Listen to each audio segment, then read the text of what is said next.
നാളത്തെ പ്രൊമോ അങ്ങനെ വന്നിരിക്കുകയാണ്. നാളത്തെ പ്രൊമോയിൽ ഒരു വലിയ രീതിയിൽ സീനാണ് കാണുന്നത്. അതായത് ഒരു അടിയുടെ കാര്യമാണ് കാണുന്നതെന്ന് പറയുന്നത്. സംഭവം അതും കിച്ചൺ തന്നെയാണ് വിഷയമെന്ന് പറയുന്നത്. അനുമോൾ കിച്ചണിൽ കയറി അടുത്ത അടിക്കുള്ള വകയായി. അതായത് സംഭവം എന്ന് പറയുന്നത് ഭക്ഷണം തന്നെയാണ്. ഭക്ഷണം വിളമ്പുന്നതിനിടയിൽ നടന്ന വാക്ക് തർക്കങ്ങൾ, അതും അനുമോളുടെ ഉറ്റ സുഹൃത്തായിട്ടുള്ള ആദിലയിൽ നിന്നും നല്ല രീതിയിൽ കേട്ട് എന്ന് വേണമെങ്കിൽ പറയാം. കാരണം ഭക്ഷണം വിളമ്പിക്കൊണ്ടിരുന്നപ്പോഴത്തേക്കും എന്തോ പ്രശ്നം അവിടെ ഉണ്ടായി. അനുമോളുടെ ഭാഗത്തു നിന്ന് എന്തോ മിസ്റ്റേക്ക് അവിടെ ഉണ്ടായി.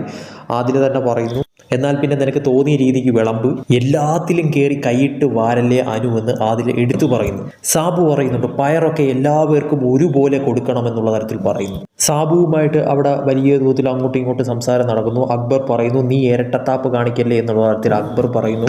അത് കഴിഞ്ഞിട്ട് അനു വന്നിട്ട് എന്താണ് ഞാൻ വിളമ്പുമെന്ന് പറഞ്ഞ് ആദിലയുടെ കയ്യിലിരിക്കുന്ന തവി തട്ടിപ്പറിക്കാനായിട്ട് വരുന്നു. പിന്നെ അവിടെ ഒരു വലിയ തോതിലുള്ള അങ്ങോട്ടും ഇങ്ങോട്ടും ഉള്ള തർക്കം ഉണ്ടാകുന്നു. അനീഷ് പറയുന്നു, ഷാനവാസ് അതിൻ്റെ ഇടയിൽ കയറി എന്തിനൊക്കെ സംസാരിക്കുന്നു. അനീഷ് പറയുന്നു ഷാനവാസ് ഇവിടെ നടന്ന കാര്യങ്ങളൊന്നും തന്നെ ഷാനവാസ് കണ്ടില്ലല്ലോ എന്നുള്ള തരത്തിൽ അനീഷ് ചൂടാവുന്നു. അവസാനം അനു അവിടെ കരയുന്ന തരത്തിലുള്ള ഒരു സീൻ കാണിക്കുന്നു. കരഞ്ഞുകൊണ്ട് തിന്നുന്ന തരത്തിലുള്ള ഒരു സീൻ കാണിക്കുന്നു. അവസാനം ആദില പറയുന്നു അവൾക്കെല്ലാം അറിയാം, അഹങ്കാരം തലയ്ക്ക് പിടിച്ചിരിക്കുന്ന തരത്തിലാണ് അവൾ പെരുമാറുന്നത് എന്നുള്ള തരത്തിൽ ആദില പറയും. എന്തായാലും നാളെ ഒരു വലിയ തോതിലുള്ള തർക്കം എന്തായാലും ഉണ്ടാകുമെന്ന കാര്യത്തിൽ സംശയമില്ല.